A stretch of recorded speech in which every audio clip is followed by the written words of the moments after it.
कहानी की शुरुआत एक अमेरिकी लड़की नैन्सी एडम्स से होती है, जो अपनी जिंदगी के शोर और दर्द से भागकर मेक्सिको के इस सुनसान इलाके में आई है। नैन्सी के दिल में एक गहरा जख्म है। उसने हाल ही में अपनी मां को कैंसर जैसी जानलेवा बीमारी के हाथों खोया है। वो उस दर्दनाक लड़ाई को हारने के बाद अपनी मां के वजूद को महसूस करने के लिए इस सफर पर निकली है। लेकिन कुदरत का खेल देखिए, वो यहाँ अपनी मां की यादों में सुकून ढूंढने आई थी, मगर उसे जरा भी अंदाजा नहीं था कि इस खूबसूरत समंदर की गहराइयों में मौत पहले से ही उसका इंतजार कर रही है। उसके पास इस जगह का कोई पता नहीं था, सिवाय कुछ पुरानी तस्वीर के।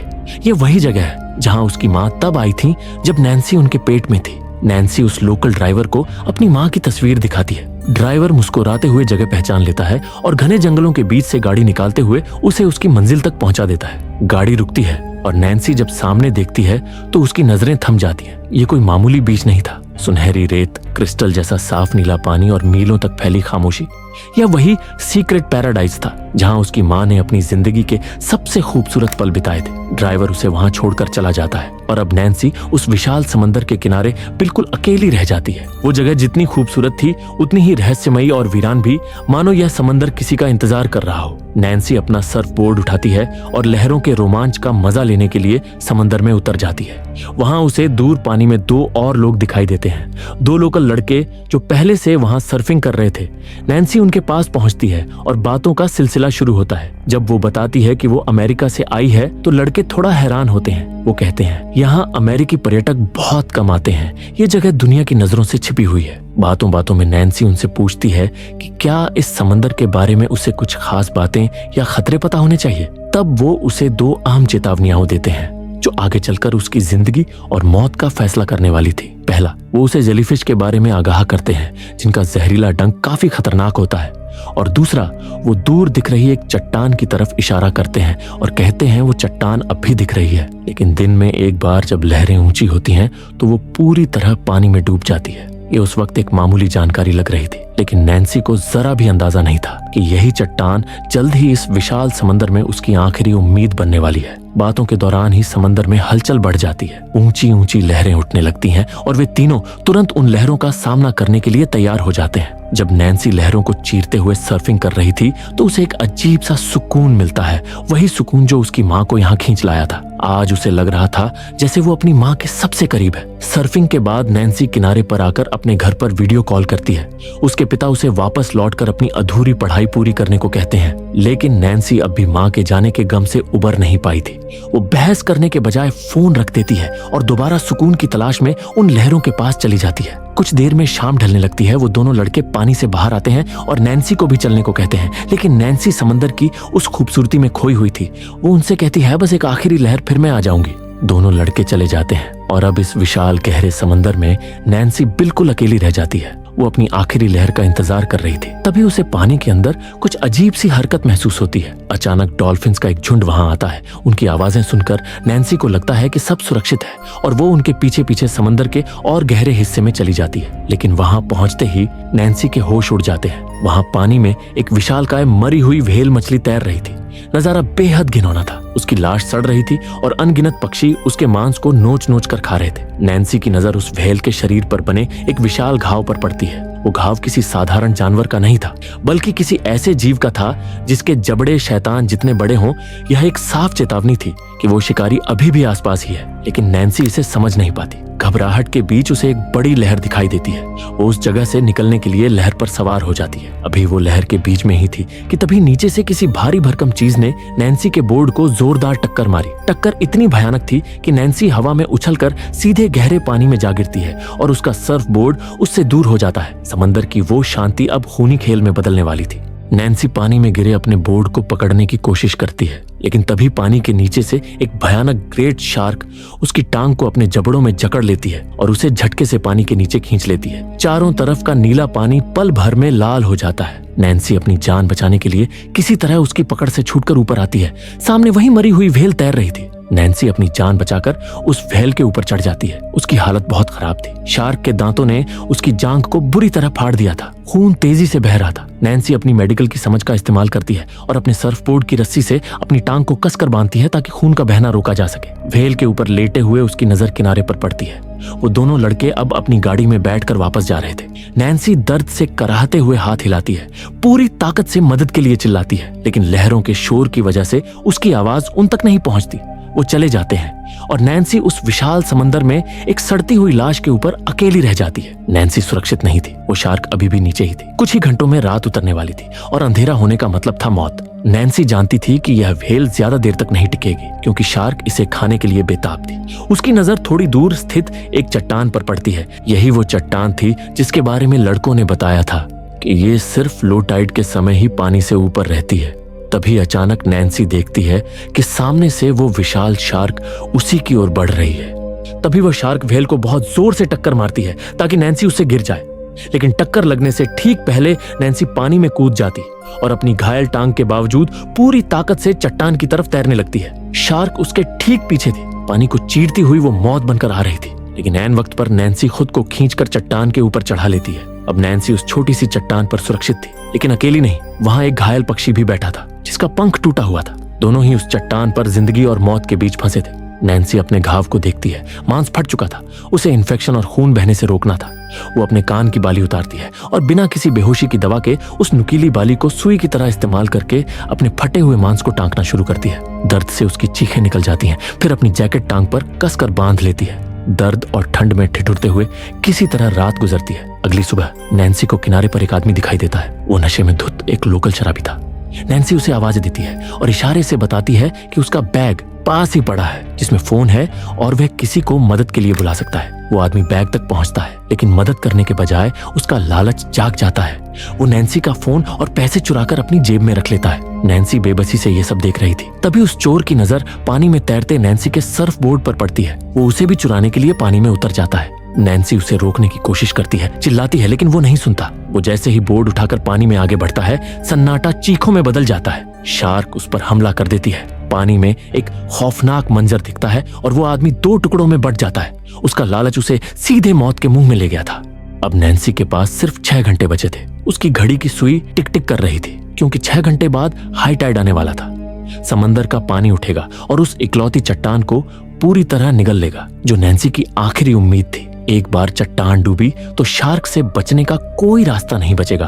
तभी किस्मत एक क्रूर मजाक करती है। वही 2 लड़के जिनके साथ नैन्सी ने कल सर्फिंग की थी वापस आते दिखाई देते हैं। उन्हें लगा नैन्सी अभी भी सर्फिंग का मजा ले रही है। वो सीधे उसी मौत के इलाके में तैरते हुए आ रहे थे। नैन्सी चट्टान पर खड़े होकर चीखती है, लेकिन लहरों के शोर में उन्हें चेतावनी नहीं, बस नैन्सी का हाथ हिलाना दिखाई देता है और फिर खूनी खेल शुरू होता है। शार्क बिजली की रफ्तार से झपटती है और पहले लड़के को पानी के नीचे खींच ले जाती है। दूसरा लड़का यह देख बुरी तरह घबरा जाता है। वो जान बचाने के लिए पागलों की तरह नैन्सी की चट्टान की ओर तैरता है। वो बस पहुंचने ही वाला था। नैन्सी उसका हाथ थाम लेती है, उसे ऊपर खींचने की कोशिश करती है, लेकिन वो शिकारी नीचे ही था। एक जोरदार झटका लगता है और शार्क उस लड़के को भी नैन्सी के हाथों से छीनकर गहरे पानी में खींच ले जाती है। पानी फिर से लाल हो जाता है और नैन्सी की यह उम्मीद भी दम तोड़ देती है। वक्त तेजी से बीत रहा था। अब हाई टाइड में सिर्फ आधा घंटा बचा था। पानी चट्टान के किनारों को छूने लगा था। नैन्सी अब उस शैतान की चाल को समझने की कोशिश करती है। वो देखती है कि शार्क चट्टान के चारों ओर एक गोल घेरा बनाकर घूम रही है। नैन्सी मौत का गणित लगाती है। शार्क को पूरा चक्कर लगाने में 30 सेकंड लगते हैं, यानी अगर वो पानी में उतरी तो उसके पास सिर्फ 30 सेकंड होंगे। तभी उसकी नजर पास की एक दूसरी डूबती हुई चट्टान पर पड़ती है, जहां उस लड़के का हेलमेट था जिस पर कैमरा लगा था। नैन्सी उस हेलमेट को लाने का एक बड़ा रिस्क लेती है। वो 30 सेकंड का हिसाब लगाकर पानी में छलांग लगा देती है। वो पूरी जान लगाकर तैरती है और उस चट्टान तक पहुंच जाती है, लेकिन उसका हाथ हेलमेट तक पहुंच नहीं पाता। उधर शार्क को आहट मिल चुकी थी। वो बुलेट की रफ्तार से आ रही थी। पानी का स्तर बढ़ने की वजह से चट्टान डूब रही थी। शार्क अब चट्टान के ऊपर चढ़ने की कोशिश करती है। तभी नैन्सी का संतुलन बिगड़ता है और वो नीचे गिर जाती है। शार्क मुंह खोलकर हमला करती है, लेकिन कुदरत नैन्सी को बचा लेती है। नीचे मौजूद नुकीली चट्टानों में शार्क उलझ जाती है। इसी मौके का फायदा उठाकर नैन्सी हेलमेट उठाती है और वापस अपनी पुरानी चट्टान पर भाग आती है। नैन्सी जानती थी कि शायद वो अब नहीं बचेगी। वो कैमरे में अपना आखिरी संदेश रिकॉर्ड करती है, जिसमें वो बताती है कि यहाँ एक विशाल मरी हुई व्हेल पड़ी है और समुद्र में एक खतरनाक शार्क है और शायद वह इस शार्क के भोजन के बीच में आ गई है, इसलिए यह उस पर हमला कर रही है। और वह ये भी बताती है कि चोट की वजह से उसका काफी खून बह चुका है और उसे तुरंत मदद की जरूरत है। अगर किसी को यह कैमरा मिले तो वह उसकी मदद करे। वो उस कैमरे को हेलमेट के साथ पानी में फेंक देती है, इस उम्मीद में कि लहरें उसे किनारे तक पहुंचा देंगे। इसके बाद वो उस नन्हे घायल पक्षी की तरफ देखती है जो उसका इकलौता साथी था। उसका पंख अब ठीक हो चुका था, लेकिन वो उड़ नहीं सकता था। नैन्सी उसे सर्फबोर्ड के एक टुकड़े पर बैठाकर धीरे से पानी में बहा देती है ताकि कम से कम वो सुरक्षित किनारे पहुंच जाए। अब वक्त खत्म हो चुका था। पानी नैन्सी के पैरों तक आ गया था। कुछ ही मिनटों में यह चट्टान पूरी तरह डूब जाएगी। जीने का सिर्फ एक ही रास्ता था, सामने दिख रहा लोहे का बॉय। लेकिन मुसीबत यह थी कि बॉय तक तैरकर जाने में नैन्सी को 1 मिनट लगेगा और शार्क को उस तक पहुंचने में सिर्फ 30 सेकंड। हिसाब साफ था, मौत पक्की थी, लेकिन नैन्सी के पास कोई विकल्प नहीं था। वो एक लंबी सांस लेती है और मौत से रेस लगाने के लिए तैयार हो जाती है। लेकिन तभी नैन्सी को पानी की सतह के नीचे एक अजीब सी नीली चमक दिखाई देती है। अनगिनत जेलीफिश का झुंड नीचे से ऊपर आ रहा था। ये देखने में खूबसूरत थे, लेकिन इनका डंक बेहद जहरीला था। नैन्सी का दिमाग तेजी से चलता है। उसे याद आता है कि जब शार्क ने पहले हमला किया था तो नुकीली चट्टानों और झाड़ियों से उसे चोट लगी थी। उसे समझ आ जाता है कि शार्क की त्वचा संवेदनशील है, यही उसका मौका था। नैन्सी उन जहरीली जेलीफिश को अपनी ढाल बनाने का फैसला करती है। वो बिना डरे पानी में छलांग लगा देती है। उधर शार्क को आहट मिल जाती है। वो बिजली की रफ्तार से पानी को चीरती हुई नैन्सी की तरफ बढ़ती है। 30 सेकंड का वक्त खत्म होने वाला था। शार्क का जबड़ा खुलने ही वाला था, लेकिन तभी वो जेलीफिश के झुंड से टकराती है। उनके जहरीले डंक शार्क को लगते हैं, जिससे वो तिलमिला जाती है और पीछे हटने पर मजबूर हो जाती है। इसी मौके का फायदा उठाकर नैन्सी पूरी जान लगाकर तैरती है और सामने लोहे के बॉय की जंजीर को पकड़ लेती है। वो जल्दी जल्दी ऊपर चढ़ने लगती है, लेकिन खतरा टला नहीं था। शार्क दर्द से पागल होकर दोबारा हमला करती है। नैन्सी बॉय की सीढ़ी पर चढ़ ही रही थी कि तभी लोहे की एक जंग लगी सीढ़ी टूट जाती है और नैन्सी सीधे नीचे गिरती है शार्क की पीठ पर। यह एक दिल दहला देने वाला पल था। नैन्सी मौत के ऊपर सवार थी। अपनी जान बचाने के लिए वो उसी टूटी हुई लोहे की छड़ को हथियार बनाती है और पूरी ताकत से शार्क के शरीर में घोंप देती है। शार्क दर्द से तड़प उठती है और नैन्सी फुर्ती से वापस ऊपर चढ़ जाती है। अब वो सुरक्षित थी, लेकिन शार्क का गुस्सा 7वें आसमान पर था। वो नीचे से बॉय को पागलों की तरह टक्कर मारने लगती है। लोहे की वो भारी संरचना कांपने लगती है। तभी दूर अंधेरे में नैन्सी को एक उम्मीद की किरण दिखाई देती है। एक विशाल कार्गो जहाज वहां से गुजर रहा था। नैन्सी बॉय पर रखी फ्लेयर गन उठाती है। उसके हाथों में उसकी जिंदगी का फैसला था। वो ट्रिगर दबाती है और आग का एक लाल गोला अंधेरे आसमान को चीरता हुआ ऊपर जाता है। उसे पूरा यकीन था कि जहाज उसे देख लेगा, लेकिन किस्मत का खेल अभी खत्म नहीं हुआ था। जहाज की रोशनी धीरे धीरे मुड़ने लगती है। शोर और दूरी की वजह से किसी ने भी नैन्सी का सिग्नल नहीं देखा था। वो विशाल जहाज अंधेरे में ओझल हो जाता है और नैन्सी एक बार फिर उस अनंत समंदर में अकेली रह जाती है, उस भूखे शैतान के साथ। नीचे समंदर में वो शार्क पागल हो चुकी थी। वो उस डगमगाते हुए बॉय को इतनी जोर से टक्कर मार रही थी कि नैन्सी के लिए खड़े रहना नामुमकिन हो रहा था। तभी नैन्सी की नजर पानी पर तैरते काले तेल पर पड़ती है। पास ही तैर रही उस मरी हुई व्हेल के शरीर से चर्बी और तेल निकलकर पानी की सतह पर फैल गया था। नैन्सी के दिमाग में एक आखिरी उम्मीद जागती है। जैसे ही शार्क उस तेल की परत को चीरती हुई ऊपर आती है, नैन्सी अपनी फ्लेयर गन तानती है और ट्रिगर दबा देती है। आग का गोला तेल पर गिरते ही समंदर की सतह पर भयंकर आग लग जाती है। शार्क का शरीर आग की लपटों में झुलसने लगता है। वो तड़प कर पानी में डुबकी लगाती है,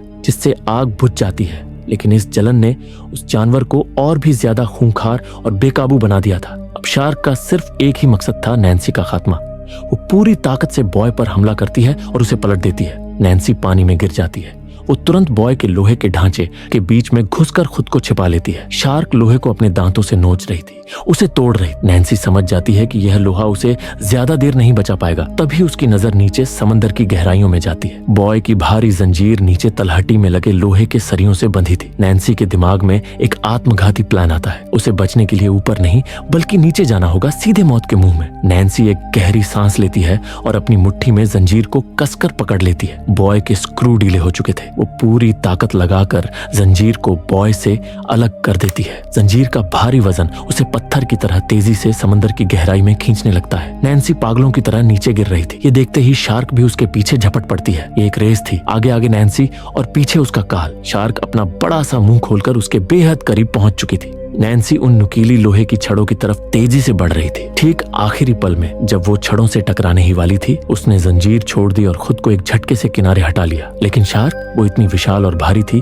कि इतनी तेज रफ्तार में अपना रास्ता नहीं बदल पाई। एक भयानक आवाज के साथ शार्क सीधे उन नुकीली लोहे की छड़ों पर जा टकराती है। लोहे की छड़ें उसके मुंह और शरीर को चीरते हुए आर पार निकल जाती हैं। समंदर का वो खूंखार दैत्य जो अजेय लग रहा था, अब अपनी ही रफ्तार और ताकत का शिकार होकर हमेशा के लिए खामोश हो गया। अगला दृश्य सुकून भरा था। नैन्सी लहरों के सहारे बेहोशी की हालत में किनारे पर पहुंच चुकी थी। नैन्सी की आंखें खुलती हैं। उसके शरीर पर अनगिनत जख्म थे, लेकिन उसकी आंखों में एक चमक थी, जिंदगी की चमक। उसने न सिर्फ कुदरत के कहर को हराया, बल्कि अपने अंदर के डर को भी मात दी। नैन्सी ने साबित कर दिया कि असली ताकत मांसपेशियों में नहीं, बल्कि उस हौसले में होती है जो आखिरी सांस तक हार मानने से इनकार कर दे।